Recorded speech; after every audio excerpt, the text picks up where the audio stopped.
there's always hope in every situation. Even if that child is terminal or that husband or wife is terminal, there's hope for the hour, there's hope for the day, there's hope for a future far beyond the grave.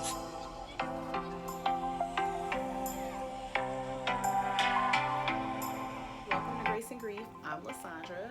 You are about to see the first interview in an interview series called Repurposing Your Pain. If you missed the introduction to the interview series, you can go back and watch that video, and you'll be able to get a basic understanding of the purpose of the interview series and why I did it and why it's called Repurposing Your Pain. But this particular interview is of Beth Serafin, and we became friends through a mutual friend that we both know and love. And in our interview, Beth talks about a lot of things. She lost her daughter to brain cancer and has turned that loss and that pain into a beautiful initiative that you'll hear more about during the interview. But she's a fighter. She's full of faith. And I just enjoyed talking to her, enjoyed learning from her experience. She's an amazing communicator, and the way that she articulates her experience and her faith and the lessons that she's learned and even what God is doing in her and through her will amaze you.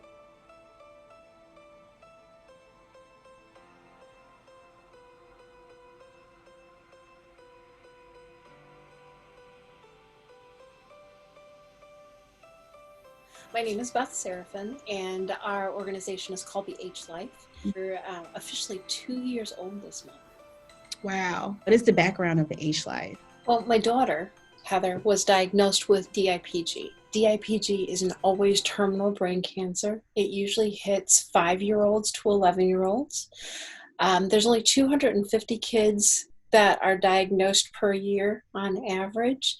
Heather was 15 when she was diagnosed, so she was really out of the realm altogether to be diagnosed. Most of our kids get 3 months to 9 months to live, so they're terminal upon diagnosis. This type of cancer is more of a web, the web around the brain stem, and then it becomes intrinsic.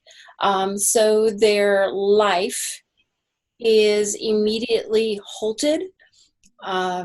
Their experiences are immediately limited. So she went from being an athlete and being able to, as long as it didn't involve a ball, she was doing it, to not being able to see, to having, diplopia and all the things that went around that. We used some things that definitely gave her a better quality of life than what we have seen. And in doing so, she wanted to share that with other people. So we were on a website and we were talking about hope. And there's always hope in every situation. Even if that child is terminal or that husband or wife is terminal, there's hope for the hour, there's hope for the day, there's hope for a future far beyond the grave. And when she was told that, by sharing anything hope related, that we would be bringing false hope, that really took her to a different level. So her and her brother decided that they would make a charitable brand called the H Life.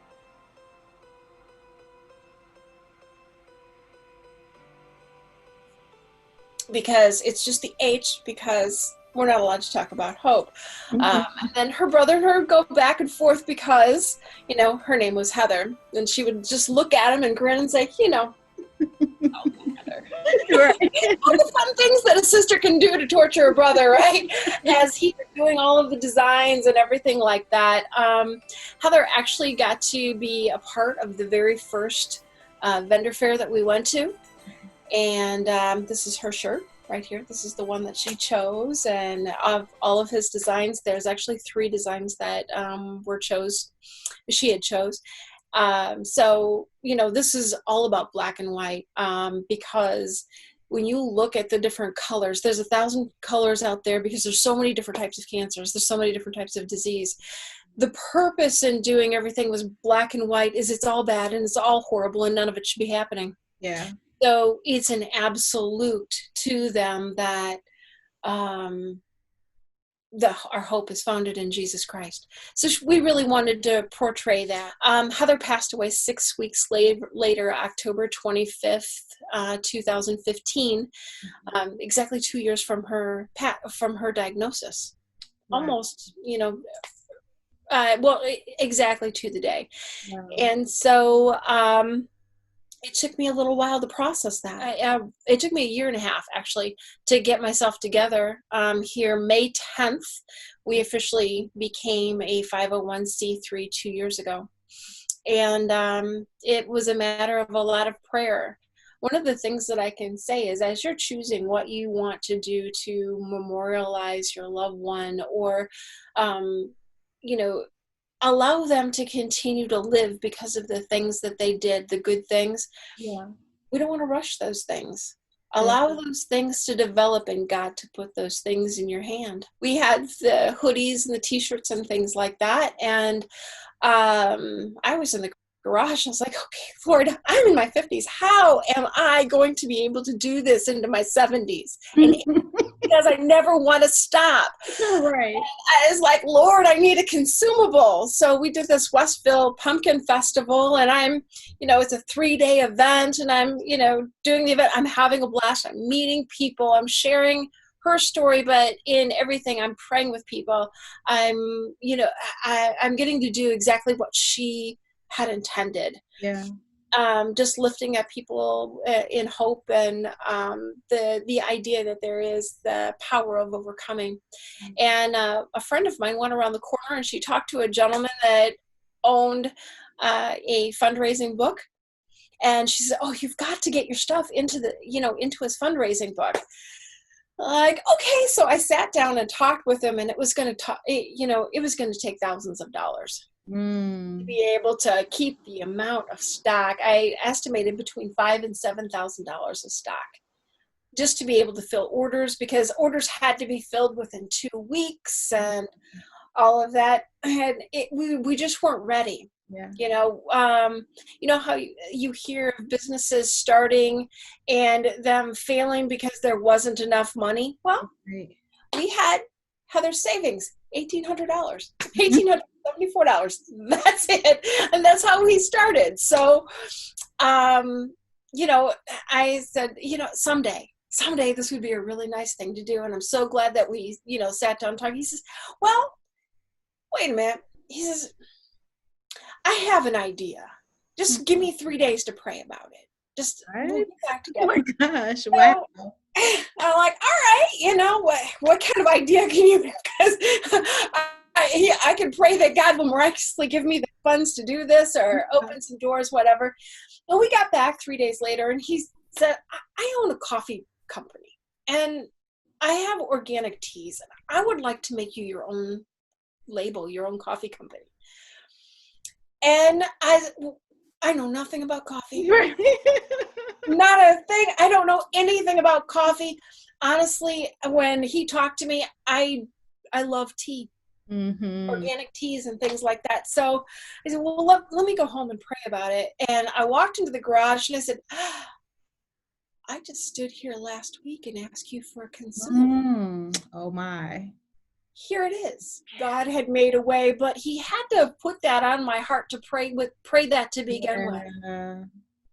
He orchestrated the ability to be able to move all of this forward. Yeah. So, when I say don't force it, God will give you what you need. He has it. Now, are we raising the kind of funds that we would like to be? Someday I want to be the organization when families are going through, with a devastating disease like this. One of the parents ends up having to quit work. The mortgage, the money is gone. Yeah. Not only are they losing their child, but it's they can't getting the car out of the garage at the hospital. The kids are frequent flyers there. How do you do that?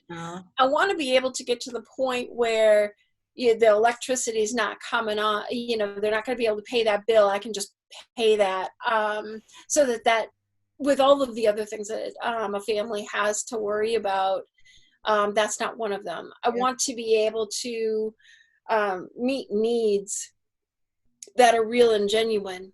Don't worry about, your place to stay. We're going to help you through this. I'd like to be able to do that, but we also understand the importance of research. A rare disease. First off, with pediatric cancer, kids only get 4% of all research dollars. 4% for pediatric cancers. Now that's all the pediatric cancers. And so you take that 4% and you divide it by the different types of cancers. Brain cancer is getting less than that. And then a rare brain cancer on top of that is just not happening. So the only way for research to happen is by parents like myself, families like myself, who just come together and raise the funds in order to make it happen. So, sorry to interrupt. I just want to make that point that it's like you saw the need. You were like, okay, there's a gap here that possibly could have made a difference for Heather had it been the case been different right at the time. And so then you're taking this initiative to basically make a difference for the next kid. Yes. Yeah. That's the purpose. Heather's biggest thing, as we were going through things, was to be able to communicate what the babies couldn't, how she was feeling, what, all of the things that they would not be able to do. Yeah. But the very needs that she had identified and wanted to make go away or provide hope for is exactly what we're doing. Yeah. Now we have 35 flavors of coffee, cold brew. I tried it. It's delicious. Actually, it's an entirely different world when you're getting something that's fresh. It's roasted right here in town. You were that's actually how we met. We met through a coffee flight at our friend's house, and those have been wonderful ways to express what we do and why we do it, and have the ability for people to try the coffees. You guys also have a t-shirt that you sell, is that right? We have a bunch of them. So this one right here, we have that. We have the one that's Cancer Does Not Define. We have our logo. And the logo is really important because this is an MRI, this image from an MRI of Heather's. So here's would be where the eyes are. The leaf and buds are symbols of new life and possibility. And that H right there for hope is where the cancer is, the pons of the brain.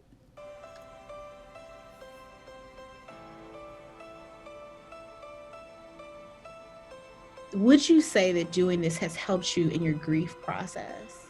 It gave me purpose.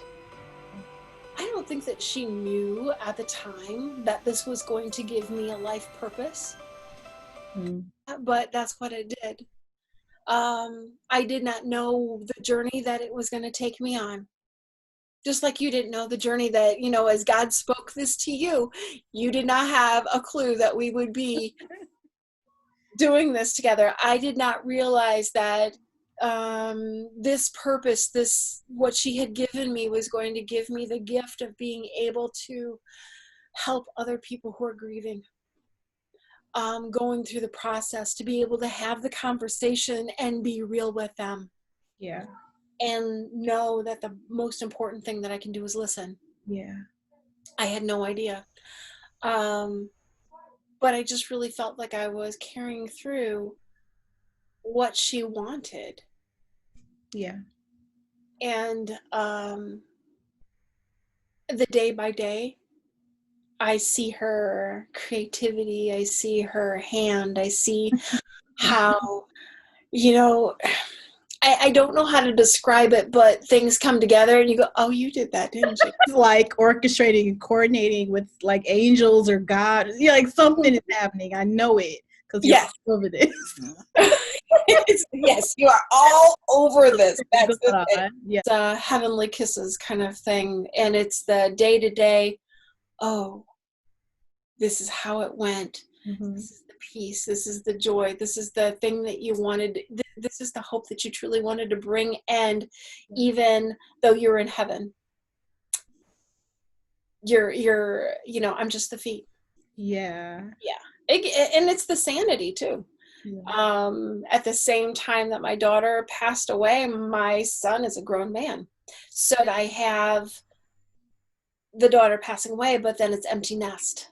Mm-hmm. And it's the 1,000 things that I had to do on a daily basis. All of those things are gone.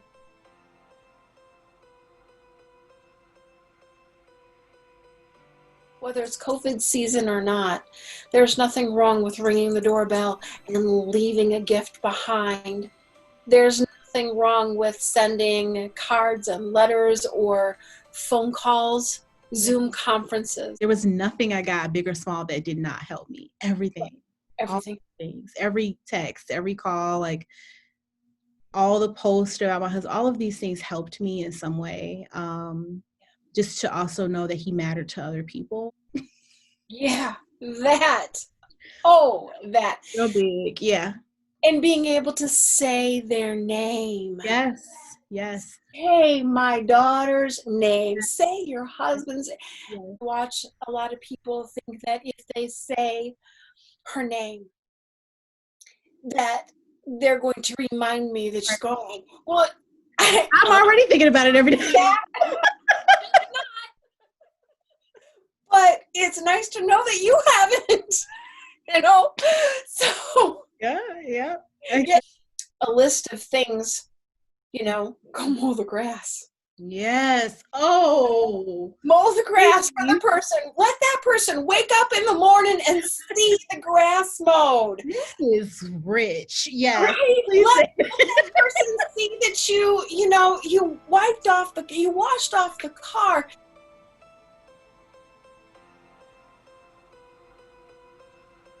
You personally, what kind of other growth? As I was waking up to, this is what I was supposed to do, the Lord started showing me different things. And there was this phrase, she believed she could. So yeah, she could. I love that. Okay. So I was like, all right, Lord, there's nothing that I can't do if you're in it. Yeah. That was my prayer. It wasn't that complicated. All right, there's nothing I can't do if you're in it. I do not know how to make a successful foundation. I do not know how to do any of these things. Mm-hmm. But I believe if I step forward, you will direct my path. Mm-hmm. And so he started giving me confirmations, like this lady that I had just met. All of our friends knew her. I did not. We had never met. Mm-hmm. She came up to me at a meeting and she said, I just feel like God wants me to give this to you. And she made jewelry. And it's this beautiful silver bracelet. And on the inside it says, she believes she could. So she did. Oh. Okay. So little things started going, and I started taking a little step forward, mm-hmm. and a little step forward each time, and that made me learn things. And there are some things where I just stepped out and said, I'll just clean up this mess later, Yeah. I'll just step forward. So it's helped me grow in courage.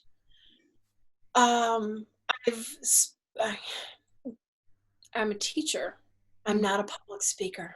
I haven't taught since Heather was diagnosed. And I know that that season is over, but I'm in a different way of communicating and sharing information, right? So in speaking, I God has showed me that he has given me a gift to be able to communicate the circumstances of how to live for me, and also be able to communicate the journey. Mm-hmm. So that, that was a new thing. So you teach, you testify, and I was a chaplain, so I was used to giving chapel services, but this is a whole another thing when you're looking out into a audience and their faces are wet. Yeah.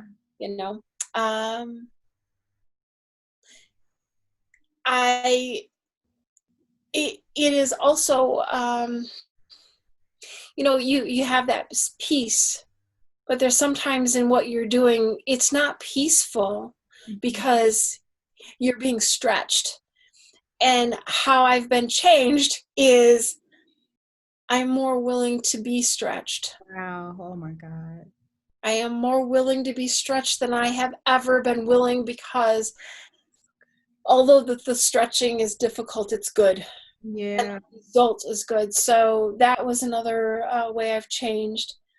I realized that it doesn't have to fit in my circumstances or my thought process or the coffee, y'all. Come on. I didn't have a clue,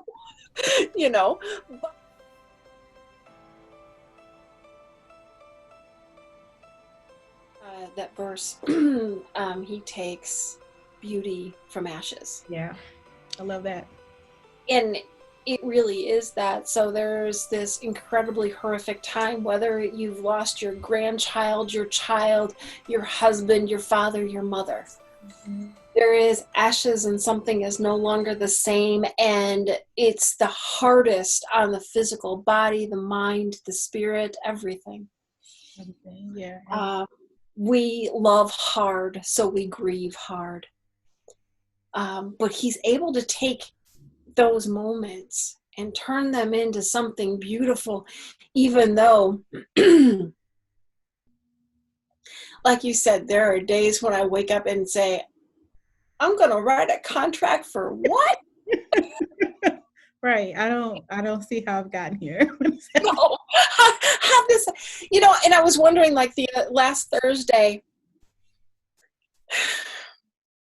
who's going to want to talk to me on a Facebook Live? What am I doing? God, do you really want me to do this? And I'm on there and I'm talking to the people, and we're just having, I'm sharing what the dream is and who we are. And I'm sharing the coffee and everything like that and taking orders and stuff. And the first 2 times it was like, oh, there was 60 people. Wow, that's a lot of people. Last, I was asking the Lord, show me that you really want me to do this. My last live, which was number 3, was 800 people. 800 people. And I was like, I'm talking to what? Wow, man. Who does that? Who am I? I'm not anybody. I'm Heather's mama, but then when I say those things, does he not kick your butt? He does. Excuse me, you are my daughter. Yes, you're much more than that. Yep. Yes, Father. Yes, I am. Yes, sir. And yes, I'm like, never mind. Yes, sir. You're right. I was wrong. I didn't say that. Yes, I did. Whatever you say, I am. Yeah, he will get you together. He'll get you together. Like the conviction. Like, stop minimizing who you are, what you're doing. It's not true.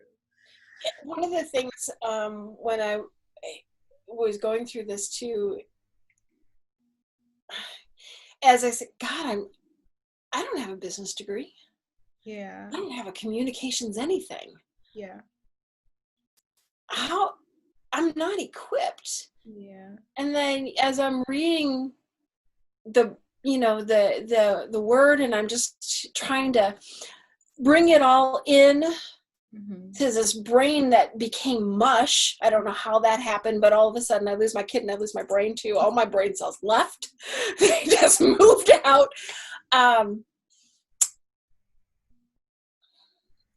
He reminded me that he does the equipping. He didn't call disciples that were Pharisees and Sadducees. Yeah. He called the people who had the heart and that would obey. That's so good. It's powerful.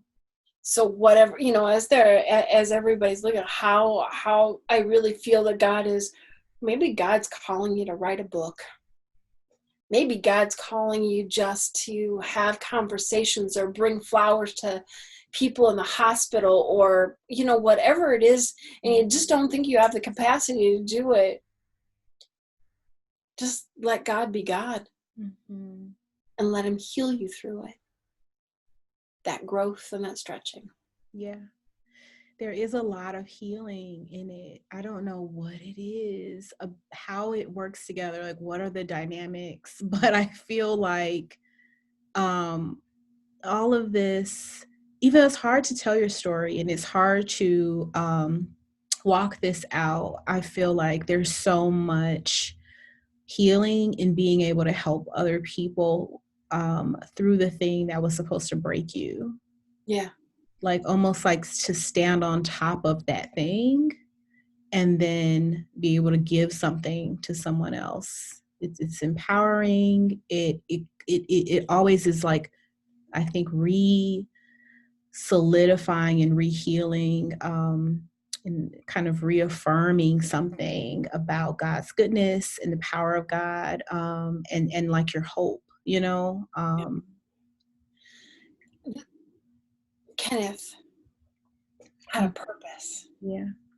And you're bringing that purpose and all of the wonderful things he did for so many people. You told me stories about how many things he did for others. It's like, hello, honey, I'm home. And then hear all of that seed that he's sown. He's still alive because he's working through you. Christ is working through you. Yeah. Doing something. You don't have to build a coffee company. I didn't do this, by the way. This I did. I can take credit for nothing, other than saying, well, sure, I'll do that. Yeah. I think that's where the healing comes from. That's where the strength comes from. Obeying God. Yes, yeah. Saying yes, giving God a yes, whatever he puts in your hand. Yeah. That's so good. I'm just going to ask you for any final words. You've already done such an amazing job at this, but just any final words for someone that may watch our interview and, number one, may not be sure that they're going to be okay. And those are scary emotions. So if you could just speak to like maybe somebody that feels like that right now. Am I going to be okay? Yeah. There's going to be moments. It doesn't matter how long it's been since you've lost that person. There's still going to be moments of ache, and there's still going to be things that trigger. But if you hold on to the purpose and you hold on to the perspective, there really is a heaven. You really can look for signs for them being there. And then also that it's okay not to expect it to be normal. That normal is only what we perceived it to be. Allowing God to make a new day and a new hour. How many times did he say, behold, I do a new thing? Yeah. And he said, you will flourish. We'll flourish. It's just one day at a time. And then realizing that we're not alone, that there's people out there that, even though that our grief isn't the same, we both get, this is hard. And I'm going to walk through you some days, and we're going to cry. And some days we're just going to laugh so hard because of the good. I think that would be the message. It's okay. It's just not going to be normal. Yeah, that's so good. That's so good. Thank you. You're so beautiful. You're a beautiful person. And this was like, I think, a beautiful, like, just interview that I feel that a lot of people are going to get a lot out of it in a variety of ways. Can you tell people where they can find you? How can they be a part of the 800 that are on the live? Well, they can go. This Thursday, there's 800. I think I'm every I try to go on. I am trying to go on every Thursday night at 8 o'clock. Okay. If you look at The H Life online, or I think it's at The H Life, you can do that. If you just like really good coffee that's like fresh, we're the H.life, THEH.LIFE. And if you want to contact me personally, my email address is beth@theh.life. Okay, awesome. And I mean, that information is also going to be on the flyer that we use to market the interview. So people can find it that way. If you just like really good coffee that's like fresh, we're the H.life, THEH.LIFE. And if you want to contact me personally, my email address is beth@theh.life. For watching this video, whoever is watching and joining us, thank you for watching, and just stay tuned because we're going to release some more videos and interviews for this series, and we'll see you later.